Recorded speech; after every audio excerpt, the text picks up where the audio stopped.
nosotros a esta hora Gloria Jaramillo. Ella es abogada, veedora también de la administración del exalcalde Daniel Quintero. Y bueno, esto es un tema que de hecho hace parte también de la opinión, esa sección en la que ustedes están comentándonos qué es lo que opinan, y ya les hemos leído algunos de esos comentarios, más adelante los vamos a retomar. Pero ahora en este momento pues vamos a hablar con la abogada Gloria Jaramillo. Gloria, bienvenida a Consejo de Redacción. Muchas gracias por esta invitación. Claro que sí, gracias a ti por participar también en esta conversación. Ayer se dieron a conocer entonces 501 hallazgos de la administración municipal anterior del exalcalde Daniel Quintero. Entendemos que no son los únicos, hay más información que se va a dar a conocer en los próximos días, pero hablemos entonces de estos primeros 501 que son bastante tela para cortar. ¿Qué fue lo que ocurrió ayer? ¿Esa investigación hace cuánto comenzó y por qué se da como ayer esta rueda de prensa donde se dan a conocer estos 501 hallazgos que van a diferentes dependencias? Danos un poco de contexto de eso, por favor. Sí, mira, desde la administración Quintero fuimos muchos los que empezamos a realizar una serie de investigaciones y denuncias. Participamos ciudadanos de forma independiente, como lo hice yo.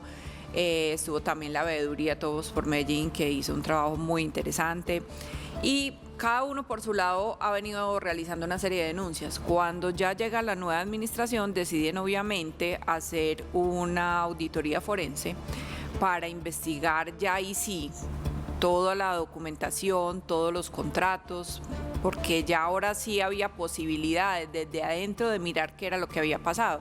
Entonces ayer se hace una presentación de gran parte de estos hallazgos. Muchos estaban conectados con investigaciones que ya se habían hecho y que ya habíamos publicado, y otros muy nuevos. Falta mucho por salir, obviamente, falta mucho por salir a la luz de investigaciones y de denuncias que incluso desde el año pasado vienen en proceso. Pero ayer digamos que fue muy importante porque fue esa primera entrega donde se ven 501 hallazgos. 501 hallazgos no significa que sean 501 procesos. Sencillamente un proceso puede tener 100, 50 hallazgos, hacen parte del mismo, pero es muy importante que la ciudadanía lo sepa. Entonces, que se haya actuado y que se le muestre a la gente de Medellín qué es lo que venía pasando es muy interesante, porque todos podemos tener la tranquilidad de que siempre estábamos diciendo la verdad los que hicimos ese control ciudadano, e incluso el control político que se hizo por parte de algunos concejales de la administración anterior. Entonces es muy interesante que ya podamos ver y podamos concretar todos estos procesos que ya venimos trabajando desde hace mucho tiempo. Gloria, para los que están conectados en las redes sociales, a usted lo conocen como Teach, sí, ¿verdad? Sí.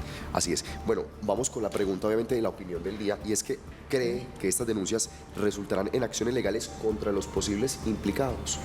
Muchas de estas ya vienen desde años anteriores en procesos. Hay muchos procesos en fiscalía de los cuales he hecho parte, también he hecho parte de procesos ante la Procuraduría. Y hay muchas de estas acciones que ya han tenido, digamos, un desarrollo interesante.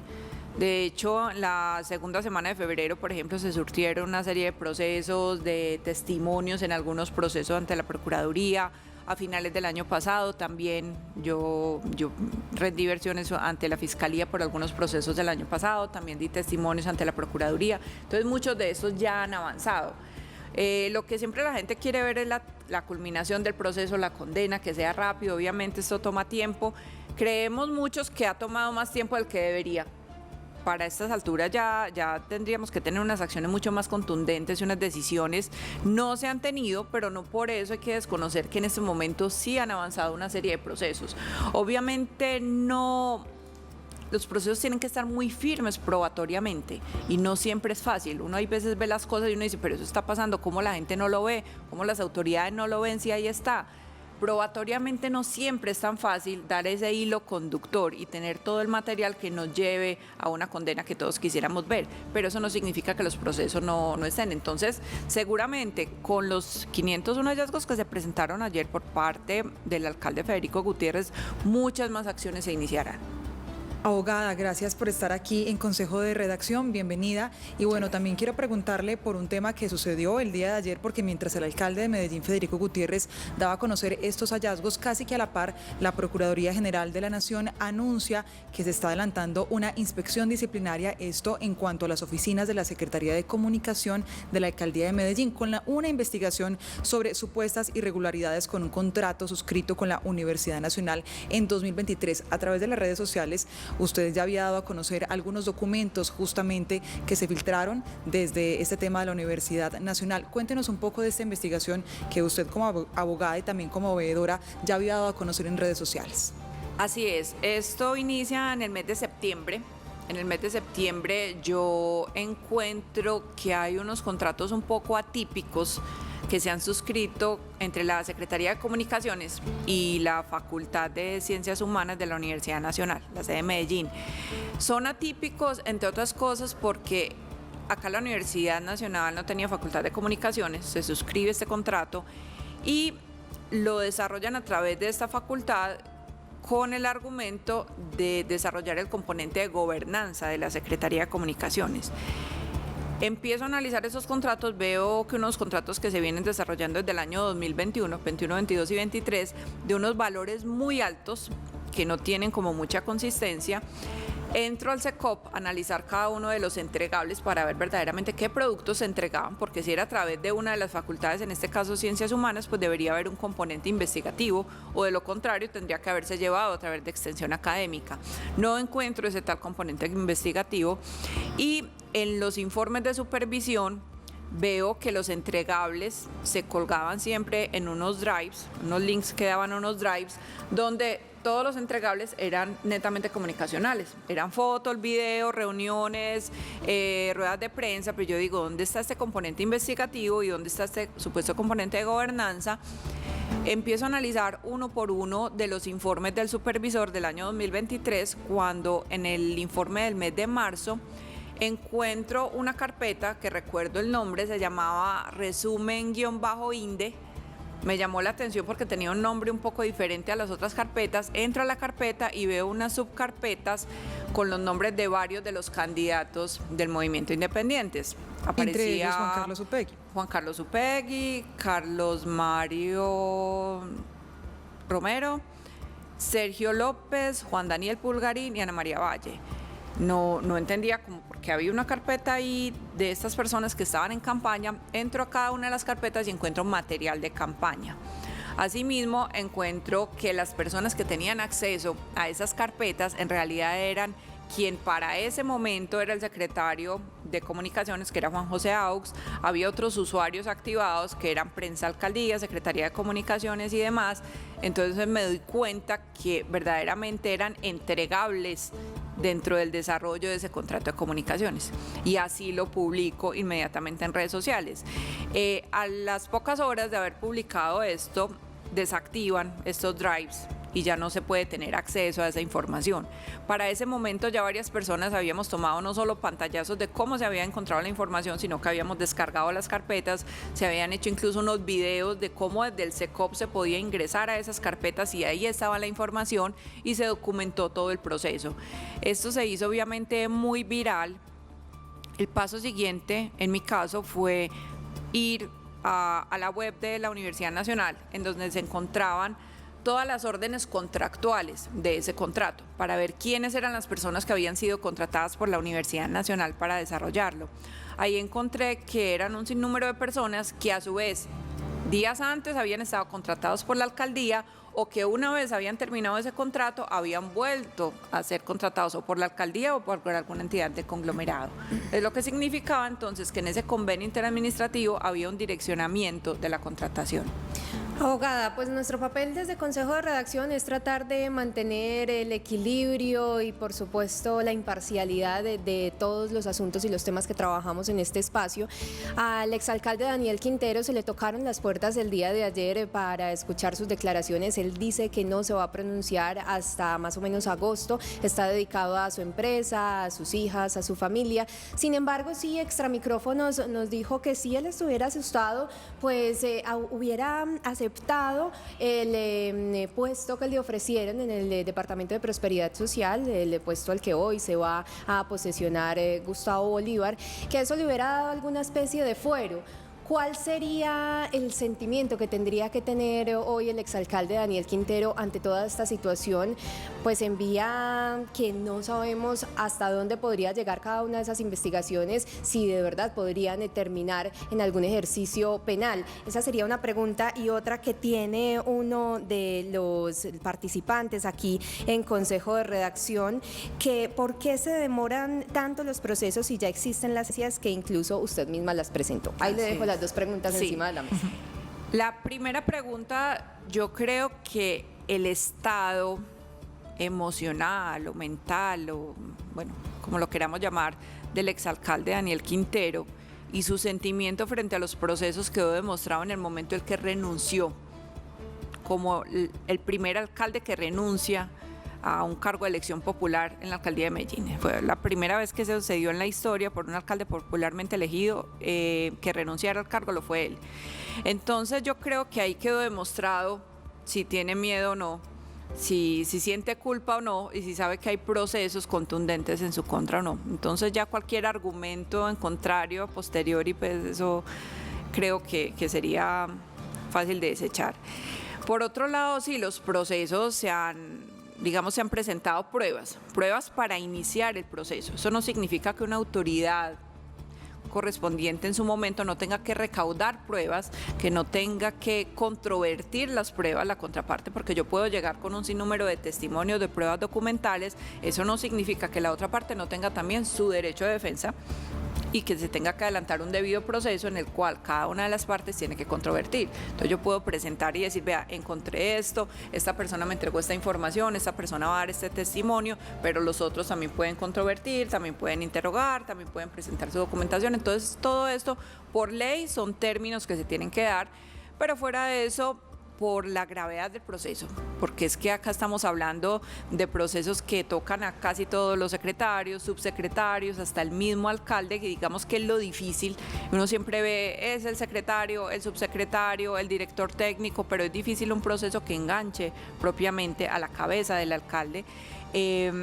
Pero son procesos que tienen que darse y que surten, incluso que tienen varias instancias que nos puede llevar a que demoren años. Yo sé la angustia de la gente, o sea, todos quisiéramos un desenlace rápido, pero obviamente, pues como abogada lo entiendo, pero ante las circunstancias me parece que hay unos procesos que han corrido muy rápido, los últimos del año pasado, digamos la última etapa del año pasado, las últimas denuncias como lo de la Nacional, fondos fijos, demás, incluso algunos temas de Telemedellín, corrieron un poquito más rápido, pero hay otros que vienen desde el año 2020 y 2021 que apenas están como estallando y la gente dándose cuenta de lo que pasó. Gloria, también cuentan que hay procesos pendientes por indagar, por ejemplo, en EPM, Secretaría de Infraestructura, Secretaría de Movilidad y varias dependencias. Desde su conocimiento, ¿cuáles son esas posibles irregularidades o casos de corrupción? Yo no, digamos, de todas las entidades no he logrado conocer. En todas había algo que, digamos, hay algo que lamentar. También hay que entender que mientras estuvo la administración Quintero, obviamente era más difícil el recaudo de información. Había un blindaje que se daba al interior, que no se entregaba información, que no se podía acceder a ella, y solo a partir de la nueva administración pues ya se ha podido acceder a la información. Entonces también ha sido más difícil incluso para las entidades, porque estas personas de la administración anterior llegaron incluso a mentirle cuando una autoridad competente les pedía una información, decían eso no existe, acá no está pasando eso. Entonces era muy difícil a veces recaudar la información. No desconozco porque no fue una de las investigaciones que yo realicé ni sobre EPM ni en el caso de Secretaría de Movilidad o de Infraestructura, pero sí he escuchado, sí he mirado pues en prensa y demás medios que hay una serie pues de procesos que se pueden estar adelantando. Yo creo que no hubo una sola entidad de todo el conglomerado, una sola secretaría que no tuviera su escándalo verdaderamente. Abogada, y frente a ese tema de que apenas arranca un proceso, que la investigación van a adelantar los diferentes entes de control, cuéntenos ese tema o ese comentario que a veces la gente dice, esperemos hasta que aparezcan los vencimientos de términos. ¿Cómo funcionaría ese término ahí? Explíquenos un poco más. Me imagino que es muy apresurado para hablar del tema, pero explíquenos qué pasa ahora. pasa ahora? Si se podría ver esa situación y cómo van a actuar obviamente la Fiscalía, la Procuraduría y la Contraloría. Digamos que hay un tema de vencimiento de términos que uno muchas veces lo ve en procesos penales para el otorgamiento pues, de ciertas libertades de personas pues, que están privadas de su libertad. Digamos que este proceso todavía no ha llegado hasta ese punto. Lo que sí se puede, digamos, ir agilizando es la etapa probatoria, y eso es lo que hemos logrado muchas veces, y por eso es que hay algunos procesos que han avanzado más rápido. Yo en mis procesos, por ejemplo, nunca dependí de la administración anterior para las pruebas. A mí nunca me vieron haciendo un derecho de petición y rogando por unas pruebas, yo me las conseguía por mi parte, y casi siempre traté de acudir a pruebas que fueran del dominio público, a través del SECOP, a través de los portales de contratación. Cuando publicaba algo en mis redes sociales, publicaba incluso la ruta. Le decía a la gente, usted puede entrar a este link, ir a este documento y se va a dar cuenta que lo que yo estoy diciendo era cierto. Y la gente entraba y decía, vea, es verdad. Entonces salían ellos a controvertir y eso hay veces, digamos, les generaba a ellos una indignación porque yo les decía, ustedes fueron la fuente de la información. Ahora salen ustedes a desmentir, a decir que no pasó, pero ustedes fueron la fuente de la información. Entonces eso hizo que se agilizaran un poco los procesos, que muchos de los que denunciamos recaudamos las pruebas y ahorramos de cierta forma tiempo en una etapa probatoria, pero de todas maneras no es rápido. Puede haber, uno no sabe, si no es ágil la administración, desde el punto de vista de la administración de justicia, si no es ágil pueden vencérsele términos, pero digamos que ese es parte del papel de todos los ciudadanos, de estar presionando para que las decisiones se tomen, y eso ha sido fundamental en lo que pasó en Medellín, que la ciudadanía se metió y dijo, los entes de control se tienen que pronunciar, ¿cómo es posible que todos estemos gritando y nadie nos escuche? Y ahí fue donde, digamos, de cierta forma empezaron a despertar. Abogada, dos preguntas por este lado, una aprovechando su conocimiento justamente en su profesión, y es que otro detalle importante es que dentro de las investigaciones que surjan el distrito se va a constituir o ya se constituye como víctima. Esto, por supuesto, cómo se va desarrollando en ese papel de víctima la alcaldía de Medellín, y también pues si finalmente usted como abogada, como conocedora de todo este sector, piensa que terminarán en sanciones efectivas estas investigaciones contra los implicados. Yo creo que acá sí va a haber sanciones. Es muy importante constituirse como víctima. Yo apenas hace pocas semanas tuve una reunión con el alcalde Federico Gutiérrez, que no lo conocía. De hecho, mucha gente creía que yo lo conocía, que él me dijo, investigue esto. Lo vine a conocer hace como 2-3 semanas. Y en esa reunión, una de mis recomendaciones fue constituyan la alcaldía como víctima, porque verdaderamente la ciudad de Medellín fue la víctima en todo este proceso, independientemente de los, digamos, las víctimas aisladas, que fueron muchas, pero la ciudadanía y la ciudad como tal fue víctima. Entonces era un papel muy importante que se jugaba. El hecho de constituirse como víctima, puede participar en los procesos, puede tener un papel mucho más activo que simplemente un espectador. Entonces ese papel es fundamental. Yo creo que se va a hacer historia con el hecho de que la alcaldía de Medellín sea víctima en estos procesos. Yo creo que verdaderamente aquí sí se va a llegar a condenas importantes, pues ya sean, tengamos algunos pronunciamientos interesantes con algunos funcionarios. Hay un proceso que para mí es muy importante, aunque puede no ser el más grande, puede no ser el más rimbombante, pero es el que toca directamente a la figura del alcalde, y es el proceso de fondos fijos, justamente porque son los fondos fijos del despacho del alcalde. Si nosotros vemos, muchas de las denuncias pertenecen a secretarías, a entidades del conglomerado, pero esta es una de las pocas que es una denuncia directa del despacho del alcalde. Por eso la importancia del proceso de fondos fijos, porque en caso de llegar a una imputación, como en algunos casos se ha llegado a mencionar que puede haber una imputación, es una imputación sobre la cabeza misma del alcalde. Entonces, siempre he repetido que no necesariamente tiene que ser el proceso más cuantioso ni el más escandaloso, sino aquel que verdaderamente se logre probar. Entonces, si se logra probar en un sentido como el de fondos fijos, donde hubo un abuso de esta caja menor para beneficios personales, pues sí se podría lograr lo que muchos esperamos, que es una imputación desde el punto de vista penal en contra de la figura de Daniel Quintero Calle. Abogada, mi pregunta va un poco alineada con lo que estamos conversando precisamente en este momento y quiero tomarme el espacio para recordarle a los televidentes cuáles fueron así brevemente los 9 grupos en los que se están concentrando esos 501 hallazgos el día de ayer. El primero es los computadores sin futuro, así los llamaron, presupuesto participativo, clínica de la 80, funeraria y buen comienzo, lote Aguas Vivas, de Jardines a Rastrojos sería el sexto, el séptimo es la contratación ilegal de un software, el octavo es la chatarrización y el noveno es el Parque de las Aguas. Vienen más, ya lo hemos mencionado, seguramente en su momento los conversaremos aquí en Consejo de Redacción, pero usted que conoce más en detalle las pruebas, qué tan avanzados podrían estar estos procesos. Ya mencionábamos pues el de la caja menor también de la administración municipal. ¿Cuál podría ser el que, digamos coloquialmente, reviente más rápido, el que está más completo en esa investigación y el que por ahí más fácilmente puedan llegar esos hallazgos legales y esas acciones que espera la ciudadanía? Yo creo que los procesos referentes a la Secretaría de Comunicaciones y principalmente a los casos de Telemedellín son los procesos que van muy avanzados.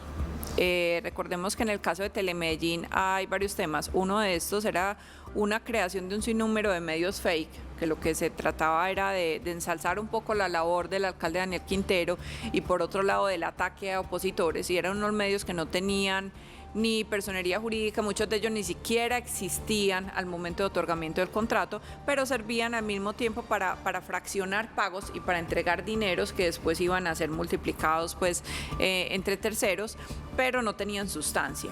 Al mismo tiempo, en el caso pues de Telemedellín, hay unas denuncias por lo que se había denominado una nómina paralela, es decir, era un canal con una planta de personal muy, muy pequeño, pero tenían paralelamente entre 100 y 300 contratistas a través de una empresa de servicios temporales.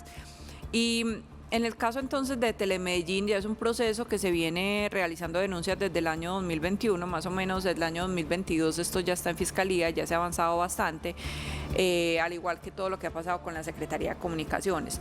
Otro tema que ha avanzado muchísimo, aunque para algunos fue un poco novedoso el tema ayer, pero ya lo había incluso denunciado el colombiano, es el tema de lo que pasó con el lote de Aguas Vivas, de este lote donde supuestamente se iba a desarrollar el Valle del Software. Esto le costó incluso a la Secretaría como a 2, 3 funcionarios que se negaron a firmar hasta que hubo uno que dijo, venga, entonces yo firmo, y le dieron su secretaría simplemente como premio. Este tema de Aguas Vivas también ya viene hace mucho tiempo desarrollándose en Fiscalía. Esta denuncia se puso, creo que fue el lote que pasó de 2.000 a 48.000 millones de pesos. Exactamente.